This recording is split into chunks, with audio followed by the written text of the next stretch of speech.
Welcome guys, SSC I Q YouTube channel आप सभी का स्वागत है। तो आज मैं एक्टिव वॉइस पैसिव वॉइस की अगली क्लास लेके आया हूँ, जिसमें हम पास्ट इंडेफिनिट टेंस के बारे में पढ़ेंगे। इसके पहले मैंने प्रेजेंट का पूरा पढ़ा दिया है।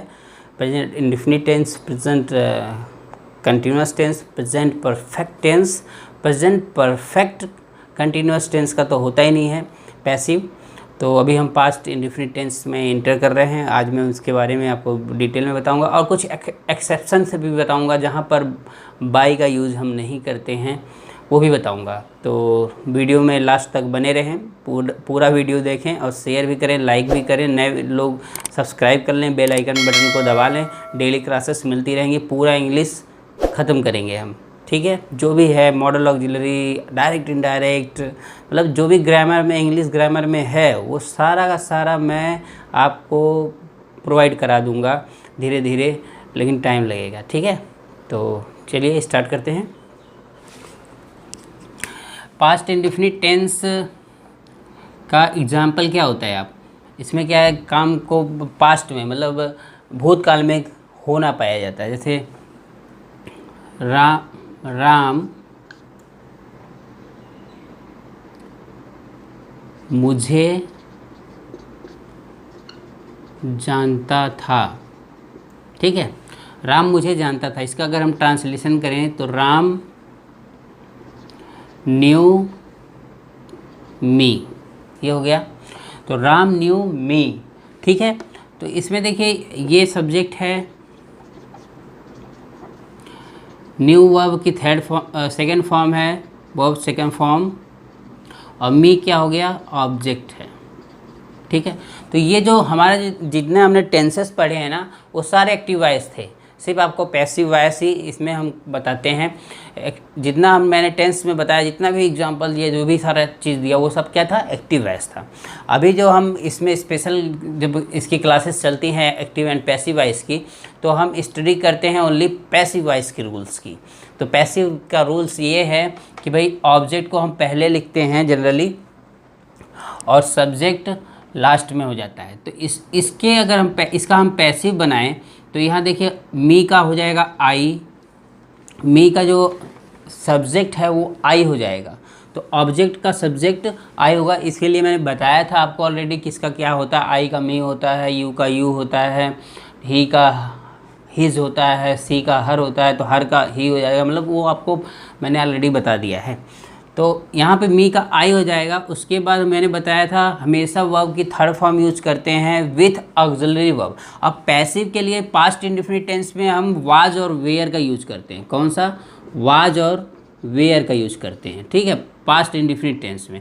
यही बात जब हमने पढ़ी थी प्रेजेंट इंडेफिनिट टेंस में, उसमें इज, एम, आर का यूज किया था, ठीक है। यही मेन द्योतक हैं आपके, जो बताते हैं कि कौन प्रेजेंट टेंस है, कौन पास्ट टेंस है। तो वाज और वेयर का यूज़ हम यहाँ पे करेंगे, तो आई के साथ हमेशा वाज का यूज़ करेंगे, ठीक है। आई वाज के बाद वर्ब की थर्ड फॉर्म यूज़ करेंगे नन। यहाँ देखिए एक एक्सेप्शन है, यहाँ पे नन है, ठीक है। ये नन बाई राम नहीं, नन बाई राम नहीं लिखा जाएगा, ठीक है। ये जो बाई है, बाई राम, ये नहीं लिखा जाएगा। नन टू राम, ठीक है। I was known to Ram, I was known to Ram, ये इसका पैसिव वॉइस हो जाएगा, ठीक है। ये एक्टिव है। तो इसमें देखिए Ram knew me, I was known to Ram, ठीक है। ये हो गया आपका। जैसे दूसरा एग्जाम्पल देखें,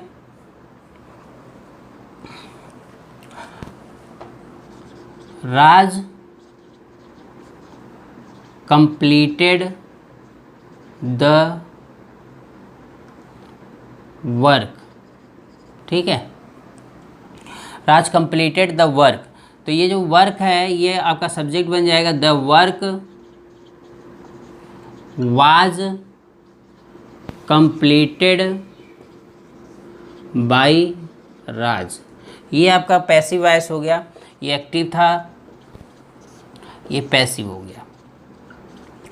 तो ये एग्जाम्पल हो गए आपके 2। इसके बाद मैं बताता हूँ और आपको इसका स्ट्रक्चर क्या रहता है। तो स्ट्रक्चर में अगर हम करें, पैसिव का रूल क्या है। पैसिव रूल ये हुआ कि जो पैसिव ऑब्जेक्ट था पैसिव सब्जेक्ट बन जाएगा, पैसिव सब्जेक्ट लिखें प्लस ऑक्सिलरी वर्ब यूज करें। यहाँ पे क्या है, ऑक्सिलरी वर्ब है वाज और वर, और प्लस में फिर क्या, वर्ब की थर्ड फॉर्म, और प्लस में फिर जो है पैसिव ऑब्जेक्ट, जो सब्जेक्ट रहता है वो ऑब्जेक्ट बन जाता है, ठीक है। और इसमें बाय भी जुड़ेगा, बाय के साथ पैसिव ऑब्जेक्ट, ठीक है। तो ये आपका पास्ट इंडेफिनिट टेंस का पैसिव का रूल हो गया, जिसमें passive subject plus main auxiliary verb के रूप में हम वाज और वेयर का यूज़ करेंगे। अगर सिंगुलर है तो वाज और प्लूरल है तो वेयर का यूज़ करेंगे। और वर्ब की थर्ड फॉर्म हमेशा यूज करी जाती है पैसिव वॉइस में, मैंने ऑलरेडी बता रखा है आपको, आँख मूंद के लगाना है आपको थर्ड फॉर्म। यहाँ पैसिव ऑब्जेक्ट हो गया, ठीक है। अब हम कुछ अदर एग्जाम्पल देखेंगे जिसमें, तो इसके बाद क्या करेंगे, देखिए ये तो मैंने बता दिया इसका रूल कि भाई कैसे करते हैं, स्ट्रक्चर बता दिया आपको। इसके बाद हमें करना क्या है, इसका मैं एग्जांपल आपको बताता हूँ, कुछ एक्सेप्शन भी बताता हूँ जो स्पेशल केस होते हैं, जो एग्ज़ाम में काफ़ी बार पैसिव बनाने के लिए आते हैं। सिंपल वाला तो सभी लोग कर लेते हैं, लेकिन जो एक्सेप्शन वाले होते हैं वो सब लोग कर नहीं पाते, तो उसके बारे में मैं बताऊँगा। तो यहाँ पे देखिए एग्जाम्पल क्या है, हिज बिहेवियर, थोड़ा बड़ा लिखने की कोशिश करता हूँ, हिज बिहेवियर अनॉयड मी, ठीक है। अब इसका अगर हम जनरल वे में अगर करना चाहें पैसिव, तो आप क्या करोगे, मी को सब्जेक्ट आई बनाओगे, उसके बाद जैसा कि ये अनॉयड है, सेकंड फॉर्म है वर्ब की और पास्ट इंडेफिनिट टेंस है, तो इसलिए हम वाज का यूज़ करेंगे। I was annoyed, I was annoyed at his behavior। आपको समझ में आया, मतलब यहाँ पे हमने क्या यूज किया, एट का यूज किया, बाई का यूज नहीं किया। हमें बाई का यूज इसमें नहीं करना है, क्योंकि जो हमारा जो एक मैंने जैसे बताया कि आपको फीलिंग्स समझनी पड़ेगी, आपको ये समझना पड़ेगा कि वर्ड और सेंटेंस क्या कह रहे हैं, और उसको अगर हम पैसिव में बनाएंगे तो उसका मीनिंग काफ़ी कुछ डिफरेंट ना हो, इसके लिए ये चीज़ हम एक्सेप्शन में आ जाती हैं। तो ऐसे एनॉयड के साथ साथ जैसे मान लीजिए यहाँ पर है सरप्राइज्ड है, इस तरह के वर्ड हैं, डिसप्लीज्ड है, और आपका डिसअपॉइंटेड है, अलार्म्ड है, लाफ्ड है। ये सब जो वर्ब हैं, ये वर्ब की थर्ड फॉर्म है, इनके साथ में हमेशा ऐट का यूज करते हैं, आपको याद रखना पड़ेगा। शॉक्ड है, इसको नोट करके आप रखें। एस्टोनिश्ड है, मतलब आश्चर्यचकित हो जाना, एस्टोनिश्ड। उसके बाद आपका लाफ्ड हो गया, शॉक्ड, ये तो मैंने लिख ही दिया, ठीक है। तो ये आप थोड़ा सा नोट कर लेंगे तो आपको इन फ्यूचर थोड़ा सा समझ में आएगा। अगर ये इस तरह के आपको सेंटेंस मिलते हैं तो आप ऐड का यूज कर पाएंगे, क्योंकि अगर आप ऐड का यूज नहीं करते हैं तो आपका पैसिव गलत हो जाएगा एग्ज़ाम में। तो ये हो गया आपका ऐड का यूज, ठीक है। इसमें जो add use, add replace by, ठीक है, यूज ऐट का यूज हो गया आपका। स्क्रीनशॉट ले सकते हैं आप। तो यहाँ पे एग्जांपल ये रहेगा आपका, बिपाशा मैरिड करण। मान लीजिए ऐसा है कुछ सेंटेंस, बिपाशा मैरिड करण, तो जो ये करण है वो सब्जेक्ट बनेगा यहाँ पर, करण अब चूँकि यहाँ पे एक सिंगुलर नाउन है, सिंगुलर सब्जेक्ट है, सिंगुलर नाउन नहीं, सिंगुलर सब्जेक्ट है, तो आपको यूज करना है क्या, वाज का। करण वाज मैरिड। अब चूँकि यहाँ पे बाई नहीं यूज करना है, बाई नहीं यूज कर सकते, उसके द्वारा शादी किया गया है ऐसा कुछ हम यूज नहीं कर सकते, तो हम यहाँ पे यूज करेंगे क्या, टू का यूज करेंगे। करण वाज मैरिड टू बिपाशा। ठीक है, जैसे मैंने एक एग्जांपल पहला ही बताया था कि राम नवमी, तो फिर राम न्यूमी, तो उसके लिए भी आपको टू का यूज करना पड़ेगा। मतलब जहाँ पे कुछ ऐसे, जैसे हो गया आपका ओबलाइज्ड है, नॉन हो गया, अब मैरिड तो मैंने बता ही दिया। इसी तरह से होता है एक्सेप्शन, तो ये आपको ध्यान रखना पड़ेगा। ये प्रैक्टिस के ऊपर आपको ऑटोमेटिक समझ में आएगा कि किसकी जगह पर कहाँ क्या यूज करना है, क्योंकि ऐसे बहुत सारे वर्ब हैं जहाँ पर इस तरह का एक्सेप्शन हो रहता है। ठीक है, तो ये हो गया आपका, ये यहाँ पे हमने क्या यूज किया, टू, यूज टू। ठीक है, यहाँ पे क्या किया, यूज टू किया। अब इसके बाद हम यूज विथ देखेंगे कि यूज विथ कैसे करते हैं। यहाँ पे एग्जांपल देखिए, हर परफॉर्मेंस इम्प्रेस्ड अस। ठीक है, हर परफॉर्मेंस इम्प्रेस्ड अस। तो इसका जब हम बनाएंगे तो हमें ध्यान रखना होगा कि क्या यूज करें, क्योंकि अस है, अस का जो सब्जेक्ट बनेगा वो होता है वी माने हम लोग, मतलब बहुवचन हो गया। तो यहाँ पे हम वी का यूज करें, वी के साथ में वेयर का यूज करना होगा आपको, वी वेयर इम्प्रेस्ड। इम्प्रेस का इम्प्रेस्ड, थर्ड फॉर्म भी इम्प्रेस्ड ही होता है। तो इम्प्रेस्ड बाई हर परफॉर्मेंस नहीं होगा, we were impressed with her performance होगा, विथ हर परफॉर्मेंस।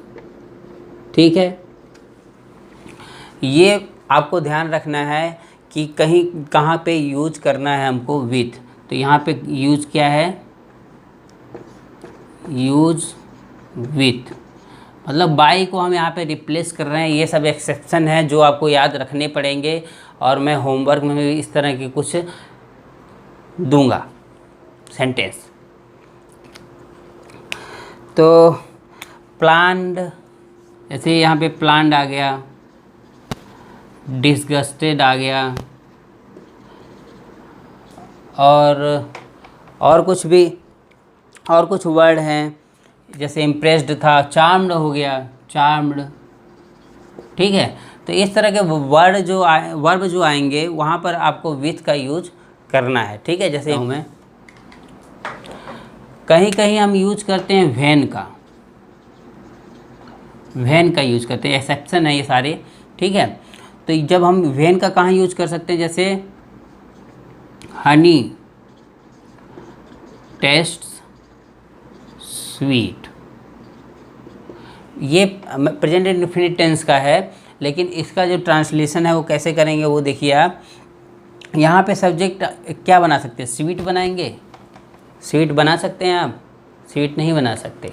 ठीक है, क्योंकि वो उसके स्वाद के बारे में बता रहा है, ना ये कोई ऑब्जेक्ट बन सकता, ना ऑब्जेक्ट है। ठीक है, हनी टेस्ट स्वीट, मतलब आपको एक हनी की विशेषता बता रहा है ये स्वीट, कि हनी का जो टेस्ट है वो स्वीट है। तो इस तरह से ऑब्जेक्ट जो है सब्जेक्ट नहीं बन सकता। तो हमें जब पैसिव बनाएंगे तो हम पैसिव बनाते समय इसी को ही सब्जेक्ट बनाएंगे। जैसे हनी, चूँकि ये टेस्ट मतलब आपका प्रेजेंट, हनी इज स्वीट लिख देंगे आप, हनी मीठा है व्हेन टेस्टेड। ठीक है, इसको ऐसे घुमा के लिखेंगे व्हेन टेस्टेड। अब इसका जो अर्थ निकलेगा, जो मीनिंग निकलेगा वो सेम ही निकलेगा। ठीक है, हनी इज से व्हेन टेस्टेड, जब शहद को चखा गया तो उसका जो स्वाद था वो स्वीट था। ठीक है, क्लियर हो गया होगा आपको। तो आज की क्लास में ये सब इम्पॉर्टेंट मैंने चीज़ें बताई एक्सेप्शन के बारे में। ऐसे काफ़ी एक्सेप्शन हैं जो पैसिव वॉइस में आएंगे, आपको मिलेंगे, और अगर वो आप अच्छे से समझ लेते हैं, जान लेते हैं, तभी आप इसमें पारंगत होते हैं। ठीक है, तभी आपको सारा कुछ समझ में आएगा। तो ये हो गया आपका। चलिए मैं थोड़ा निगेटिव सेंटेंस के बारे में बता देता हूँ। निगेटिव अगर आ गया तो क्या करना है।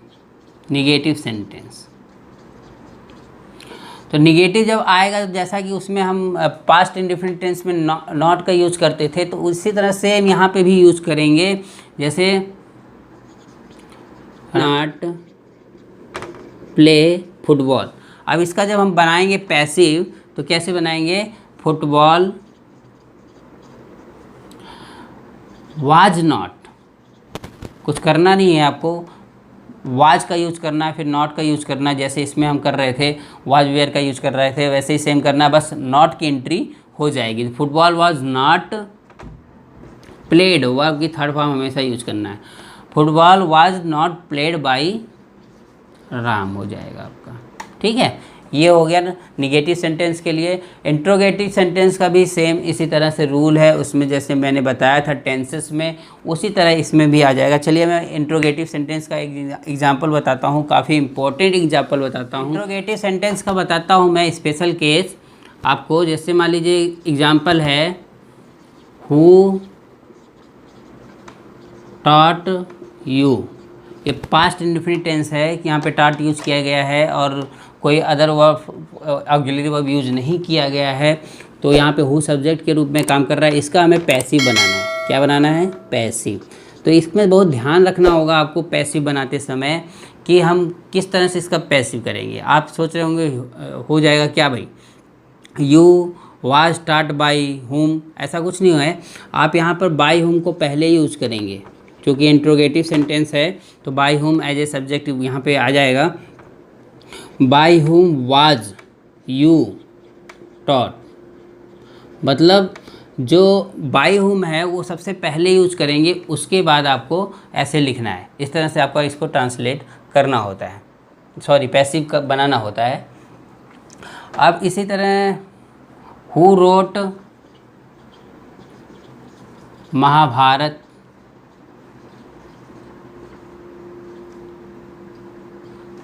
ठीक है। तो यहाँ पे अगर हम पैसिव बनाएं इसका, तो बाई होम वाज महाभारत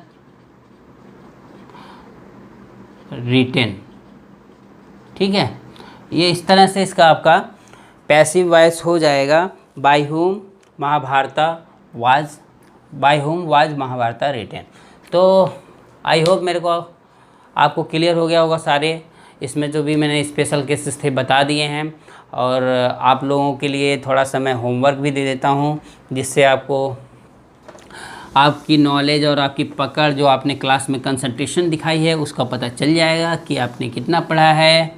ठीक है, तो होमवर्क मैं आपको बताता हूँ, देता हूँ।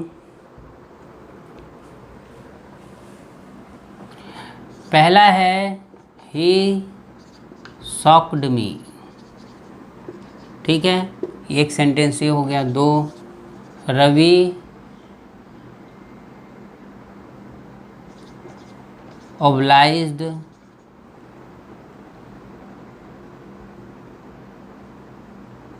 obliged मी, ये हो गया। रवि हु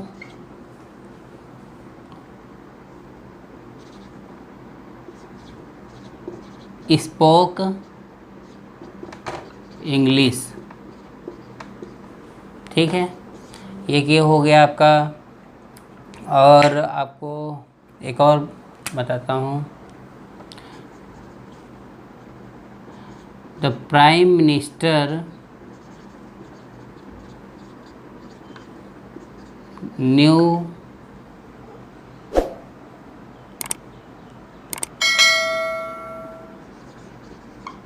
रवि, ठीक है। ये आपको चारों क्या करना है, चारों फॉर्म में पैसिव बनाना है आपको, ठीक है। ये चारों सेंटेंस के आपको चारों फॉर्म में पैसिव बनाना है, ये आपके लिए होमवर्क रहेगा, ठीक है। तो ये आप होमवर्क करके कमेंट करके बताएंगे, और क्लास में क्या आपने स्पेशल कुछ सीखा और क्या सीखना है, कुछ फीडबैक हो आपका वो ज़रूर मुझे दें। तो आज की क्लास में बस इतना ही। नेक्स्ट क्लास में पास्ट कंटिन्यूअस टेंस के साथ मिलेंगे। आज के लिए बस यही था। तो न्यू बंदे, न्यू स्टूडेंट्स जो भी हैं, चैनल को सब्सक्राइब कर लें, बेल आइकन बटन को दबा लें और डेली की डेली क्लास अटेंड करते रहें। तो टेक केयर, बाय बाय।